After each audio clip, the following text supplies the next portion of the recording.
On va lire dans Apocalypse chapitre 6 et je vous invite à lire avec moi. Mais je pose qu'on prie avant cela. Père Céleste, merci pour ta parole qui est vivante et efficace, qui tranche jusqu'à la séparation entre l'âme et l'esprit,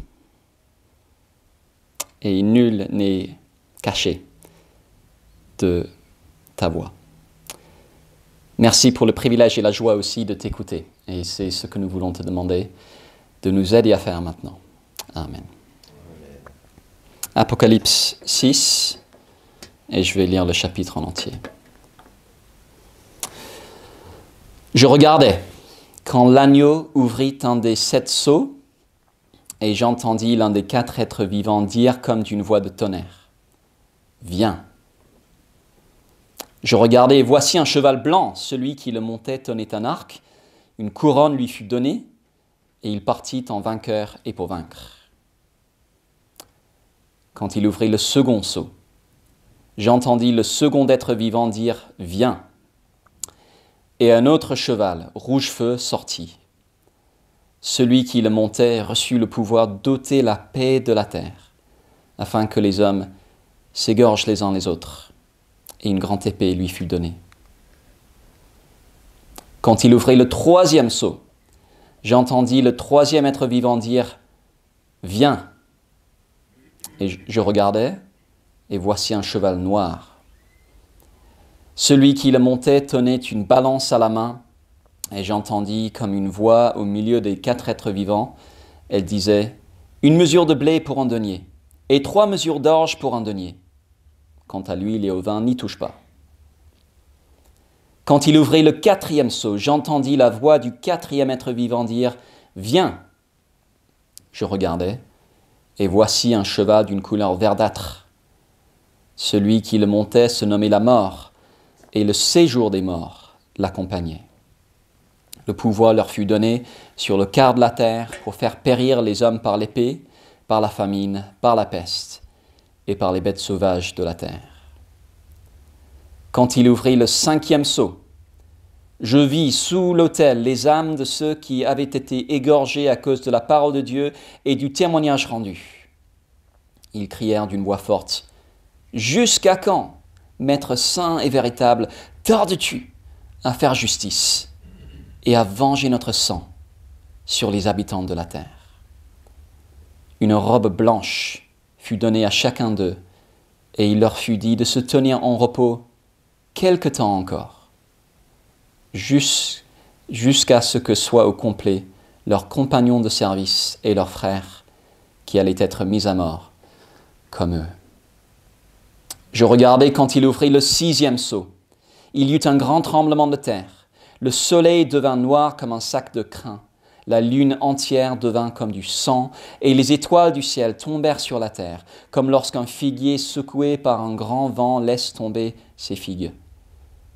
Le ciel se retira tel un livre qu'on roule, et toutes les montagnes et les îles furent écartées de leur place.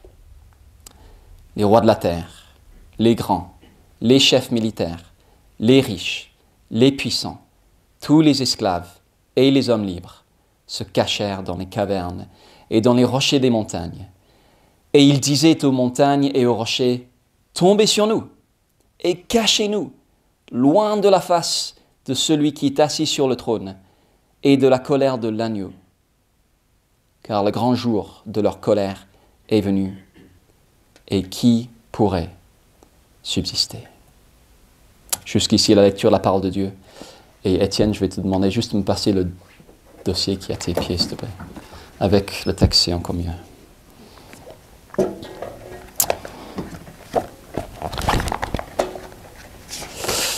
Merci de garder ce passage ouvert devant vous, comme cela nous pourrons suivre ensemble et vérifier que ce que je vais dire, c'est Dieu qui le dit, ce n'est pas juste moi qui raconte mes propres idées. Et notre question ce matin est la suivante. Face à un monde qui va mal, pourquoi Dieu ne fait-il pas quelque chose ? À 10 jours de la levée des dernières restrictions sanitaires, ce n'est peut-être pas une question qu'on se pose. On attend le retour à la vie normale, comme on dit. On veut juste retrouver nos habitudes d'avant. Mais peut-être qu'à un moment, au cours des 18 derniers mois, on s'est quand même posé la question. Face à un monde qui va mal, pourquoi Dieu ne fait-il pas quelque chose? On a traversé la pire crise de notre génération. Des millions sont morts. Des vies ont été détruites. Où était Dieu? Les séquelles économiques sont encore à venir. Que fait Dieu?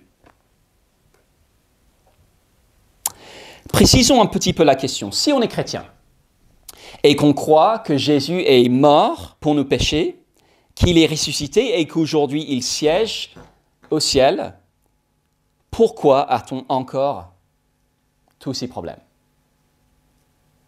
On essaie de bien faire son travail et le patron nous fait toujours la misère. On a des problèmes de santé, des personnes malhonnêtes prospèrent alors que des personnes honnêtes souffrent. Qu'est-ce qui se passe?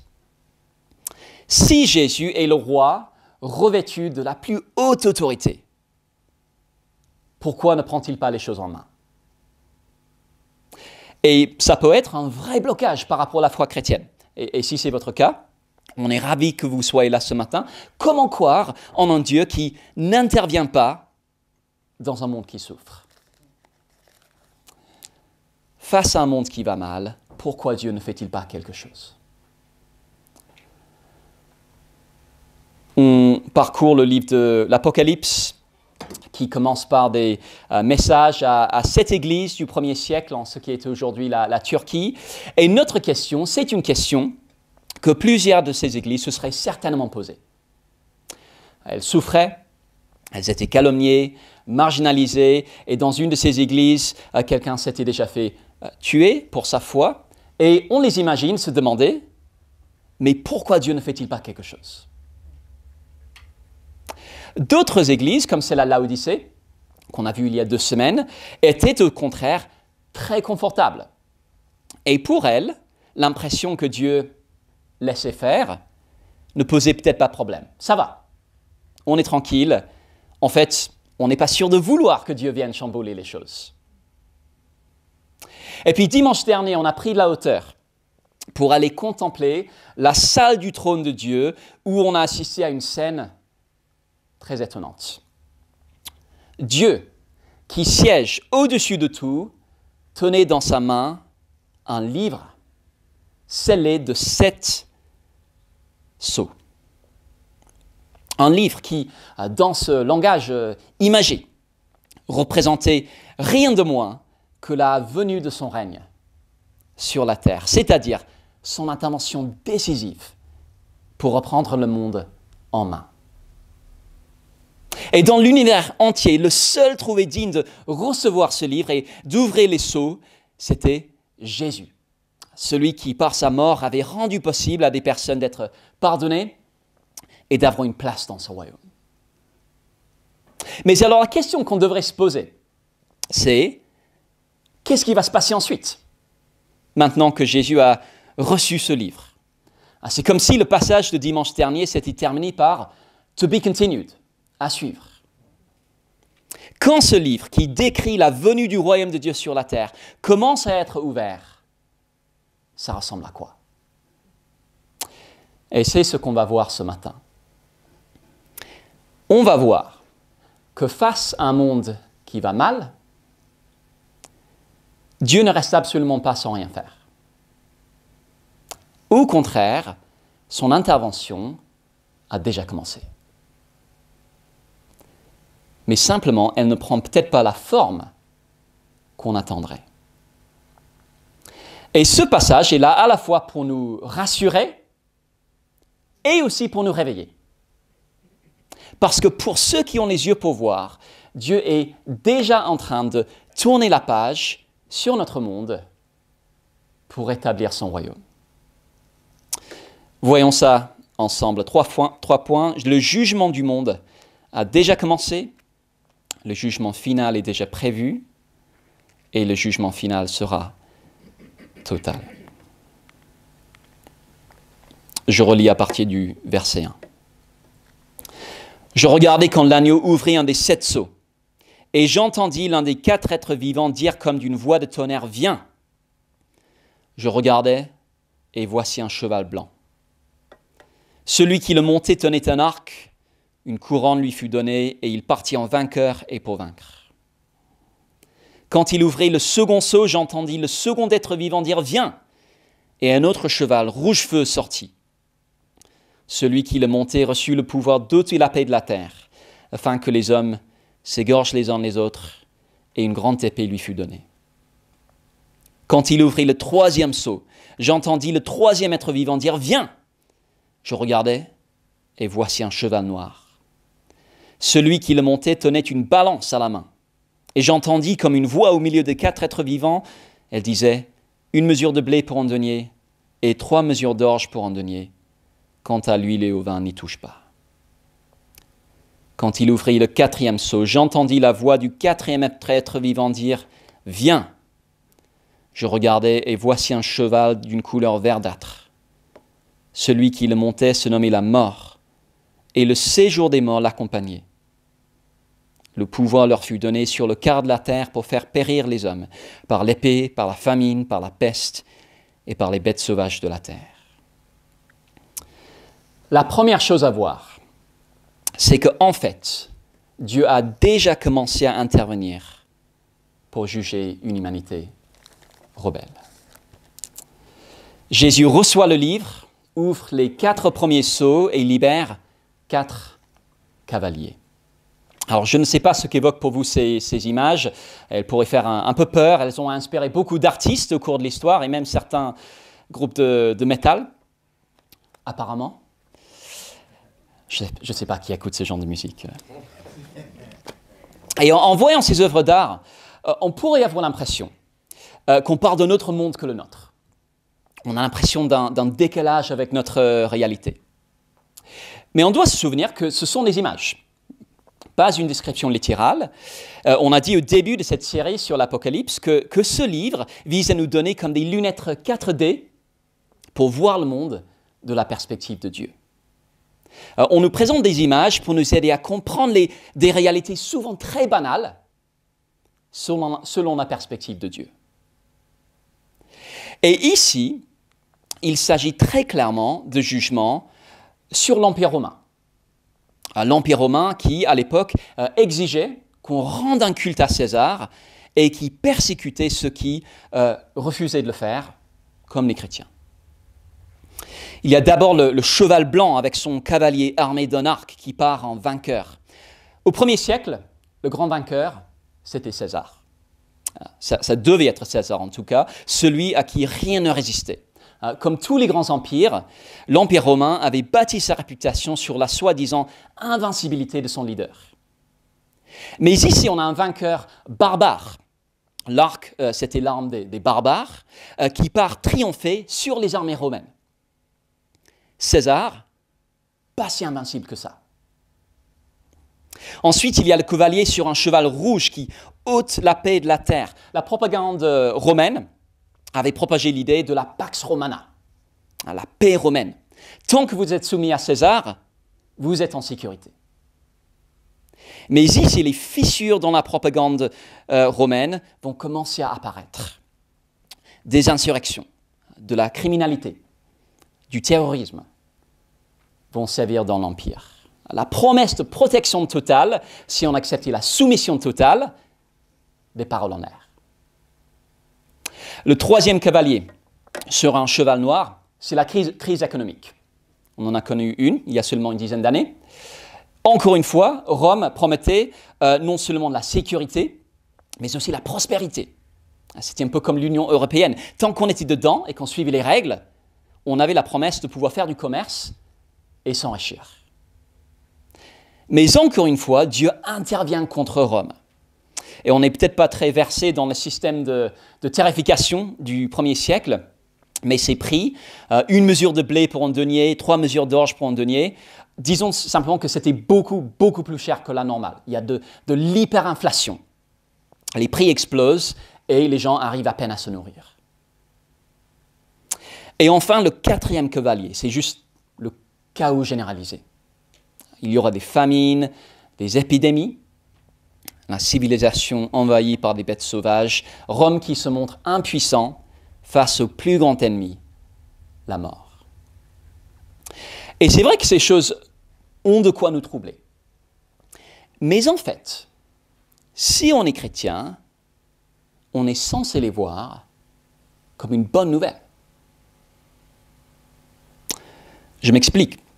Dans la Bible, la venue du royaume de Dieu balaie les empires de la terre.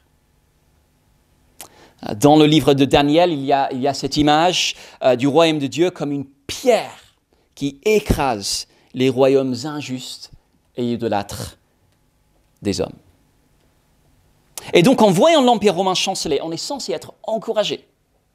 Le jugement de Dieu sur le mal a déjà commencé parce que le royaume de Dieu est à l'horizon. Dieu est en train de montrer que personne sur la terre n'a le pouvoir ultime. Pas César, pas non plus Joe Biden, ni Xi Jinping, ni Vladimir Poutine, ni votre patron, ni l'establishment laïcard en France, lui seul. Et en lançant ses jugements, où il livre le monde aux conséquences de sa propre rébellion, en quelque sorte, Dieu montre que les tyrans de ce monde n'auront pas le dernier mot et que son royaume de justice et de paix authentique arrive. Et c'est extrêmement important de le comprendre. Ces jugements, guerre, insécurité, crise économique, épidémie, etc., se manifestent à toutes les époques. On le sait, on l'a vécu. Et en eux-mêmes, ce sont bien sûr des choses terribles. Personne ne peut se réjouir en voyant le bilan du Covid-19 grimper, ce serait atroce. Mais en même temps, ce sont des rappels qu'aucun pouvoir humain, même ceux qui paraissent intouchables, n'a le pouvoir total et ultime. Nos autorités, gouvernementales, médicales, scientifiques, ont été obligées de reconnaître, par exemple, que pendant des mois, elles étaient totalement dépassées par la pandémie du Covid-19, incapables de faire quoi que ce soit. Tout comme César, malgré ses promesses de gloire, de sécurité et de prospérité à tous ceux qui le reconnaissaient comme suprême, allait recevoir lui aussi une leçon d'humilité de la part de Dieu. Dieu seul règne. Lui seul peut offrir la vraie sécurité. Son jugement a déjà commencé et c'est le signe que les rois de la terre céderont tôt ou tard la place au roi venu du ciel, Jésus. Exemple, au début de la crise du Covid-19, un des pays les plus touchés, c'était l'Iran. Alors l'Iran, c'est parmi les pays qui persécutent les chrétiens les plus sévèrement au monde. Mettons-nous à la place d'un chrétien iranien. Comment devait-il réagir en voyant l'incapacité des autorités iraniennes à maîtriser le virus? Il a dû pleurer, bien sûr, en voyant des compatriotes, des amis, des proches souffrir. C'est une évidence. Mais en même temps, voilà un rappel que les chefs qui s'acharnent contre ceux qui confessent Jésus comme Seigneur n'ont pas l'autorité suprême. Dieu seul l'a. Et déjà, son royaume fait chanceler les royaumes des hommes. Les épreuves qui pourraient faire douter de la bonté de Dieu annoncent en fait que le bon roi arrive. Le jugement de Dieu a déjà commencé, mais ce n'est pas tout parce que le jugement final est déjà prévu. Verset 9, quand il ouvrit le 5e sceau, je vis sous l'autel les âmes de ceux qui avaient été égorgés à cause de la parole de Dieu et du témoignage rendu. Ils crièrent d'une voix forte. Jusqu'à quand, Maître saint et véritable, tardes-tu à faire justice et à venger notre sang sur les habitants de la terre? Une robe blanche fut donnée à chacun d'eux et il leur fut dit de se tenir en repos quelque temps encore, jusqu'à ce que soient au complet leurs compagnons de service et leurs frères qui allaient être mis à mort comme eux. Dieu promet un jour à venir où la justice sera rendue définitivement. On vient de parler de l'Iran. Je ne sais pas si vous avez l'habitude de prier pour les chrétiens persécutés. Peut-être que vous suivez les informations d'une association comme Portes Ouvertes qui soutient l'Église persécutée. On essaie de le faire à l'Église Saint-Lazare, de prier pour ces personnes. En 2020, on estimait que plus de 340 millions de chrétiens étaient fortement persécutés dans le monde. 1 sur 6 en Afrique, 2 sur 5 en Asie, fortement persécutés. Alors, comment prier pour ces personnes? On essaie de le faire, mais comment est-ce qu'on devrait le faire? Et je pense qu'il est normal qu'on prie pour du répit dans leurs épreuves, et sinon pour la persévérance tant que durent ces épreuves. Mais avez-vous remarqué que ce n'est pas la prière qu'on trouve ici sur les lèvres des chrétiens persécutés eux-mêmes? Vous avez vu ça? Verset 10. « Jusqu'à quand, Maître saint et véritable, tardes-tu à faire justice et à venger notre sang sur les habitants de la terre? Père, agis !» On demande que Dieu juge les adversaires de son peuple. Ces chrétiens tués en raison de leur attachement à Jésus sont en train de le supplier. « Seigneur, fais quelque chose, interviens, ne laisse pas triompher l'injustice. » Je ne sais pas si vous avez déjà prié comme ça. « Père, fais la justice, ne laisse pas le mal impuni. » Et peut-être que l'idée de demander que Dieu venge son peuple nous dérange. La Bible nous dit de ne pas nous venger, d'aimer nos ennemis, de présenter l'autre joue à celui qui nous frappe. En quoi c'est cohérent de demander que Dieu venge son peuple? Mais en fait, quand on étudie la question, on découvre que ce qui nous permet de présenter l'autre joue, c'est justement le fait de savoir que nous ne sommes pas le juge. Dieu seul l'est, et qu'un jour vient où il va rendre la justice. Le juste juge appliquera la juste sanction. Et vous avez vu sa réponse à cette demande de justice, verset 11. Il leur fut dit de se tenir en repos quelque temps encore. Dieu entend la prière et il l'accepte. Il demande simplement qu'on patiente encore un petit peu. Pourquoi? Eh bien, verset 11, il s'agit d'attendre jusque soient au complet leurs compagnons de service et leurs frères qui allaient être mis à mort comme eux. D'autres chrétiens doivent encore donner leur vie en tant que témoins. D'autres doivent mourir pour la bonne nouvelle. C'est la seule chose qui retient Dieu de rendre la justice finale. On en parlera plus dimanche prochain. Une fois que c'est terminé, Dieu interviendra pour juger une fois pour toutes. Et déjà, il y a des leçons à tirer. Apparemment, être chrétien, c'est s'exposer au risque d'hostilité, surtout si on ose ouvrir sa bouche pour parler de Jésus. Rien n'indique que ces chrétiens, cités ici, étaient dans une catégorie à part. Dans l'Apocalypse, l'image la plus courante pour décrire un chrétien, c'est celle du martyr. On a vu la même chose dans le groupe de semaine, dans l'évangile de Jean. Jésus dit, « Si le monde a de la haine pour vous, sachez qu'il m'a haï avant vous. » L'expérience chrétienne normale implique de rencontrer l'hostilité.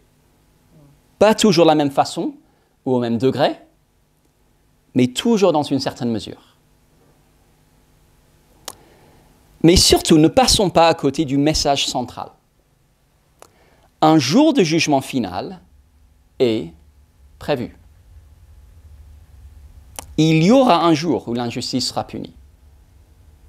Il y aura un jour où Dieu rendra la justice.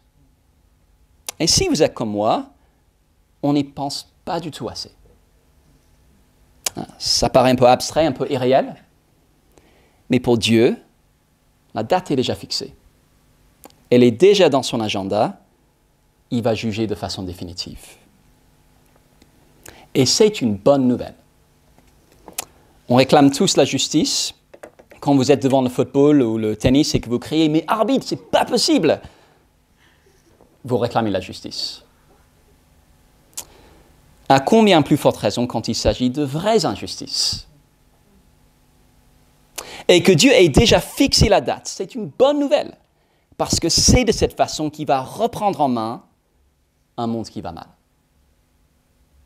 Si on se demande pourquoi Dieu ne fait pas quelque chose pour secourir notre monde, qu'on soit clair, il le fera. Il n'est indifférent à l'injustice d'aucune sorte, ni celle qui touche à son peuple, ni celle qui touche à qui que ce soit d'autre. Il jugera. Il a déjà commencé à le faire, et il a déjà fixé la date où cela va se conclure. Mais comprenons bien ce qu'on demande en souhaitant que Dieu fasse la justice. Parce que la vraie question n'est pas tant Dieu va-t-il intervenir ou non. C'est plutôt suis-je prêt pour ce jour-là? Parce que non seulement le jugement final est déjà prévu, le jugement final sera total. Verset 12. Je regardais quand il ouvrit le 6e sceau. Il y eut un grand tremblement de terre. Le soleil devint noir comme un sac de crin, la lune entière devint comme du sang, et les étoiles du ciel tombèrent sur la terre, comme lorsqu'un figuier secoué par un grand vent laisse tomber ses figues. Le ciel se retira tel un livre qu'on roule, et toutes les montagnes et les îles furent écartées de leur place. Les rois de la terre, les grands, les chefs militaires, les riches, les puissants, tous les esclaves et les hommes libres se cachèrent dans les cavernes et dans les rochers des montagnes. Et ils disaient aux montagnes et aux rochers, « Tombez sur nous et cachez-nous, loin de la face de celui qui est assis sur le trône, et de la colère de l'agneau, car le grand jour de leur colère est venu, et qui pourrait subsister ?» Je ne sais pas quel est le moment où vous avez eu le plus peur dans votre vie. Il y a quelques années, j'étais dans ma cuisine un samedi matin, en train de boire mon café, quand soudain j'ai entendu une forte détonation et j'ai senti le sol trembler. Et c'est une sensation très particulière. C'était un peu comme être dans un avion qui traverse des turbulences, sauf que j'étais chez moi. J'ai eu l'impression que le sol s'était affaissé sous mes pieds. Et sur le moment, j'ai cru que c'était mes enfants qui avaient renversé un meuble, et donc j'ai couru pour les gronder, réflexe de parents. Et puis j'ai entendu les alarmes des voitures sonner. Dehors, le sol était tapissé d'éclats de verre, et on m'a expliqué qu'il y avait eu une explosion à gaz et qu'il fallait évacuer l'appartement. C'était un de ces moments où le temps semblait s'arrêter et où ce qui paraissait solide 5 minutes auparavant ne l'était plus. C'est une très faible illustration de ce qui se passe quand Jésus ouvre ce 6e sceau. Un grand tremblement de terre, le soleil, la lune qui change de couleur, les étoiles qui tombent, l'univers chancelle. Le jour du jugement final est là et il est total dans sa portée. Et encore une fois, c'est une description imagée, pas littérale. Les images du soleil, de la lune, les étoiles, ça vient de l'Ancien Testament, où on utilise un langage poétique pour décrire des événements bouleversants. Mais ce n'est pas parce que c'est poétique que ça ne dit pas quelque chose. Soyons sensibles à la force de ces images. On a l'impression que toute la création, tout le cosmos est affecté par ce qui se passe. Le ciel se retire comme un livre qu'on roule. Il faut imaginer un rouleau qui est resté enroulé depuis longtemps. Et si on le déroule, et puis on lâche un bout, qu'est-ce qui se passe? C'est un peu comme un store, où si on tire d'un coup sec sur le cordon, ça remonte d'un coup. C'est comme si Dieu était en train de tourner la page sur l'univers dans sa configuration actuelle. La création elle-même se désagrège. À quoi ça ressemblera exactement, on ne sait pas, mais on ne peut qu'être frappé par l'étendue cosmique de ce moment. Toute la création est affectée, c'est ce qui fait que toute personne est concernée. les rois de la terre, les grands, les chefs militaires, les riches, les puissants, tous les esclaves et les hommes libres se cachaient dans les cavernes et dans les rochers des montagnes. Encore une image sans doute. Juste avant, toutes les montagnes furent écartées, donc on ne voit pas comment tout le monde pourrait ensuite s'y cacher. Mais encore une fois, quelle est la force de l'image? C'est que tout le monde est concerné. Les riches, les pauvres, les puissants, les impuissants, tout le monde, tous nos amis, tous nos collègues, tous les membres de notre famille. Dans 1 heure, cette salle sera remplie de clients venus regarder un film. Combien d'entre eux vont rencontrer Dieu comme juge? Tous. Vendredi matin, après avoir déposé mes enfants à l'école, j'ai pris un dernier café avec les autres parents avant de quitter le 9e. Et je suis rentré chez moi, et j'avais la tête dans ce passage, et je me suis dit, toutes ces personnes vont rencontrer Dieu comme juge. Tout le monde est concerné. Et pour ceux qui ne sont pas prêts, ce sera un moment terrifiant. Il disait aux montagnes et aux rochers, tombez sur nous et cachez-nous loin de la face de celui qui est assis sur le trône et de la colère de l'agneau, car le grand jour de leur colère est venu, et qui pourrait subsister? On est toujours dans le domaine de l'image. Mais que nous dit l'image? Elle n'est pas difficile à comprendre. Elle nous dit qu'il serait préférable d'être pris sous un éboulement plutôt que de faire face à la colère de Jésus. Jésus est l'homme le plus patient qui a jamais vécu. Personne n'a plus de compassion pour les pécheurs. Personne n'a plus d'amour pour les perdus. Le reproche qui lui a été fait par les religieux de son époque, c'était « tu fréquentes les infréquentables ». Jésus est l'homme le plus doux et patient qui a jamais vécu. Mais sa patience n'est pas infinie. Comment pourrait-elle l'être? On désire tous qu'il intervienne pour mettre fin au mal. Le problème, c'est que le mal est en nous tous, naturellement. Et donc, si Jésus va intervenir contre le mal, il doit intervenir contre l'être humain. Et quand il le fera, ce ne sera pas par demi-mesure. Heureusement. Heureusement que Jésus n'agira pas par demi-mesure en se souvenant d'Auschwitz ou de n'importe quelle autre atrocité. Mais la vraie question que ça pose, c'est donc celle de la fin du verset 16. Le jour de sa colère est venu, et qui peut subsister? Qui peut subsister? Le jugement final sera total, et si on n'y est pas prêt, terrifiant. Récemment, j'ai écouté une conférence donnée par un évangéliste, quelqu'un dont c'est le métier de parler de Jésus à des personnes qui ne se présenteraient pas comme chrétiennes. Et je voulais apprendre à mieux saisir les occasions de parler de Jésus, que je me sens pas toujours armé pour les saisir. Il y avait beaucoup de sagesse pratique pour aider à amorcer le sujet, répondre aux questions, etc. Mais ce qui m'avait le plus frappé, c'était la devise par laquelle l'intervenant a dit qu'il essaye de se laisser guider dans la vie. Alors l'homme en question n'est pas un bourrin. Ce n'est pas un personnage enflammé ou misanthrope, très doux, quelqu'un de très doux et humain. Mais voici ce qu'il essaie de se rappeler chaque jour. Les personnes sans Christ vont en enfer. Les personnes sans Christ vont en enfer. Arrivé au jour de sa colère, qui peut subsister? Et le prédicateur qui aurait plaisir à parler de l'enfer ne serait pas, à mes yeux, digne de monter en chair. On désire tous que la justice soit faite, mais les conséquences de cette justice pour les personnes qui ne sont pas prêtes à y faire face seront terribles. Et en disant cela, je suis conscient du fait que nous avons tous, moi y compris, beaucoup de proches qui ne sont pas chrétiens.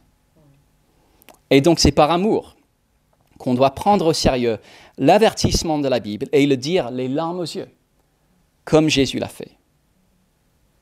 Les personnes sans Christ vont en enfer.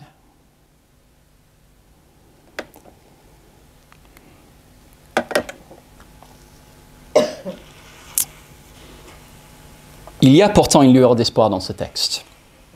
Un mot qui dit où trouver du secours. Je ne sais pas si vous l'avez trouvé. C'est le nom donné à Jésus. L'agneau. C'est-à-dire celui qui s'est sacrifié pour que si on met sa confiance en lui, on soit pardonné et protégé au jour de sa colère. Et peut-être que c'est une protection que vous avez besoin de demander ce matin. Peut-être que vous vous rendez compte que si Jésus devait revenir aujourd'hui pour juger, vous seriez sans défense, parce que vous n'avez pas encore demandé ce pardon. Et si c'est votre cas, s'il vous plaît, parlons-en à la fin. Face à un monde qui va mal, pourquoi Dieu n'intervient pas? Eh bien, il a déjà commencé à le faire. Mais prenons conscience de ce que cela implique. Notre monde fonce tête baissée vers son jugement. Il a déjà commencé, Dieu va le conduire jusqu'au bout. Mes chers amis de l'Église Saint-Lazare, ne soyons pas dans l'illusion. Le jugement de Dieu, c'est pour de vrai. C'est du sérieux. Et je sais qu'on ne dirait pas. Notre vie continue comme elle a toujours fait. Difficile d'imaginer que quelque chose puisse interrompre notre train-train quotidien. Les seules interruptions, l'arrivée d'une pandémie par exemple, ont plutôt tendance à nous donner l'impression contraire, que Dieu ne fait rien, qu'il est inactif. Mais voilà l'ironie avec laquelle on doit composer. Les choses qu'on verrait naturellement comme les signes de l'inaction de Dieu, pandémie, crise, conflit, etc., sont en fait des signes de son intervention pour juger. Un jugement qui conduira jusqu'à son terme. Le jugement de Dieu, c'est pour de vrai. Avons-nous cette lucidité? Et selon notre situation, les applications seront différentes. Pour des chrétiens écrasés, l'application, c'est courage. Le mal n'aura pas le dernier mot. Dieu rendra la justice. Accrochez-vous. Et c'est possible qu'on ait besoin de réorienter certains de nos espoirs. Il y a des injustices et des épreuves dont Dieu nous accorde d'avoir la délivrance dans cette vie. Et merci Dieu quand ça arrive. Mais pas toutes. Et pas toujours. Peut-être avons-nous besoin de réorienter certains espoirs pour tenir compte du jour de la justice qui est promis. Pour des chrétiens confortables, l'application est sans doute plutôt « attention à ne pas nous endormir ». Si vous êtes comme moi, on a besoin de l'avertissement. Réveillez-vous et regardez la réalité en face. Le jugement, c'est pour de vrai. Et c'est une bonne nouvelle, mais c'est une nouvelle qu'on ne peut pas entendre sans qu'elle ait un impact sur notre vie. Quel impact? À chacun d'y réfléchir. Mais alors, question pour finir. Le jugement final n'est pas encore venu. Pas encore. Alors pourquoi l'attente? Et la réponse, c'est qu'il faut revenir la semaine prochaine. Prions ensemble.